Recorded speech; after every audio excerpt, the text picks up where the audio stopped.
আজ মহা অষ্টমী এবং মহা অষ্টমীর আগে ওই যে ষষ্ঠী সপ্তমী গেল, জানি আমি যে এই পুজোর সময়টা হচ্ছে দেবীদের আসার পালা।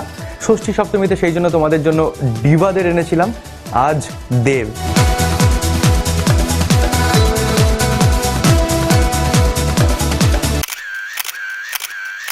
শুভ মহা অষ্টমী। শুভ মহা অষ্টমী তোমাকেও। আপনাদের সকলকে শুভ মহা অষ্টমী। ঢাকের তালে কোমর দোলে খুশিতে নাচে মন। এটা একটা ট্রেন্ড হয়ে গেছে, তোমার ছবিতে দুজন নায়িকা। এটা কিন্তু একটা ট্রেন্ড হয়ে গেছে অলরেডি। যারা তখন ছবিটা দেখে নিয়েছে তারা হয়তো বুঝতে পেরেছে যে দুটো মেয়ে একসঙ্গে একদম নেই, আর যারা করতে পেরেছে তারা খুব একটা দিন বাঁচতে পারেনি।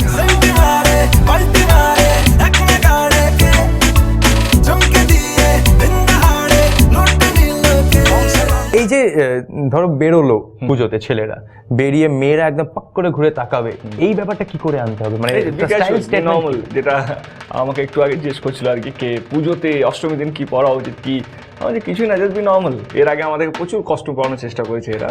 মানে আমার বললো, না দাদা আপনি ধুতি পাঞ্জাবি পড়তে পারতেন, এইটা পড়তে পারতেন, একটা ট্র্যাডিশনাল কিছু হলে ভালো হয়। ভাই be normal, be yourself, that's what I want to say. কে নিজের মতো করে থাকা ভালো, নিজে যেটা ভালো লাগে, নিজের যেটা স্যুট করবে সেটা পড়াটাই আমার মনে হয় ইম্পর্টেন্ট। অ্যান্ড মেয়েরা কিভাবে তাকাবে সেইটা আমি লাভগুরু নয়, আমার নাম শুধুমাত্র দেব।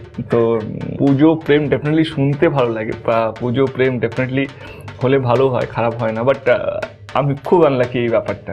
কিছু আবদারের জানি নেই মানে তোর সঙ্গে আজ আমাকে নে।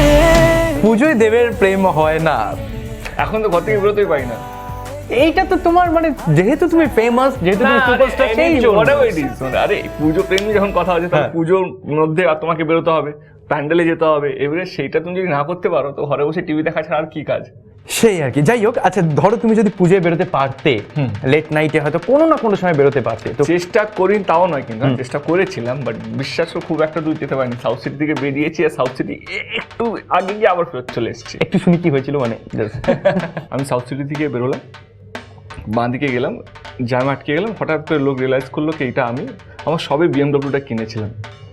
তো নিমিষের মধ্যে আমি সবাইকে দেখছি আমার গাড়ির উপরে উঠে গেছে, আর আমি বললাম ওকে ওকে থ্যাংক ইউ, আর বুঝেতেই বেরোবো না। আরেকটা ঘটনা বলি, আমার এখনো মনে আছে, চেতলা অগ্নানী পুজোতে বাবা মা বললো কে, হ্যাঁ তুই তো আমাদেরকে নিয়ে বেরোস না। মানে ঠিক নিয়ে যেতে পারি, আমার কোনো অসুবিধা নেই। যথারীতি বাবা মা বোনকে নিয়ে বেরোলাম, বেরিয়ে পুজো পর্যন্ত পৌঁছেছি, এমন নাকি পৌঁছাতে পারিনি, পৌঁছেছি। তারপরে মা আমাকে বললো, তোকে আমি চিনি না কিন্তু, হ্যাঁ তুই ওইদিকে থাক, এইখানে ধারে কাছে যেন না আমার কাছে আসিস। আর তারপর থেকে মা আমাকে কোনোদিনও বলেনি কি পুজোতে আমাকে বেড়াতে নিয়ে যেতে। কারণ মা বলেছে তোকে আসতে হবে না, আমরা নিজেরাই নিজেদেরকে হেল্প করে নেবো। কারণ আমাকে নিয়ে যাওয়া মানে তাদের কাছে একটা অনেক বড় সমস্যা।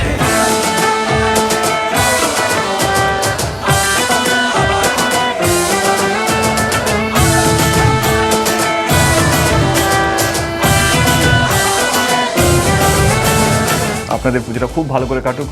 শুভ মহা অষ্টমী। অঞ্জলি এতক্ষণ হয়ে গেছে হয়তো। সবাই যেন প্রার্থনা করবে যেন আমরা প্রত্যেকেই যেন ভালো থাকি, পশ্চিমবঙ্গ যেন ভালো থাকে, ইন্ডিয়া যেন ভালো থাকে। আর হ্যাঁ, আমার একটা ছবি রিলিজ হয়েছে যার নাম হচ্ছে শুধু তোমারই জন্য। প্লিজ ছবিটা দেখবেন যারা দেখেনি এতদিনে। ভালো থাকবেন। শুভ মহা অষ্টমী। শুভ মহা অষ্টমী তোমাদের প্রত্যেকেই। এটা ওই দিল্লি কা লাড্ডুর মতন, এসবি কা লাড্ডু। হ্যাঁ কিন্তু তা হাফ না, দেবদা খাও, তাও বেঁচে থাকলে আমি খাবো। আচ্ছা একটুখানি বেঁচে থেকে লাভ কি বল, অরিজিনাল আছে, পাক্কা আছে না ঠিক আছে।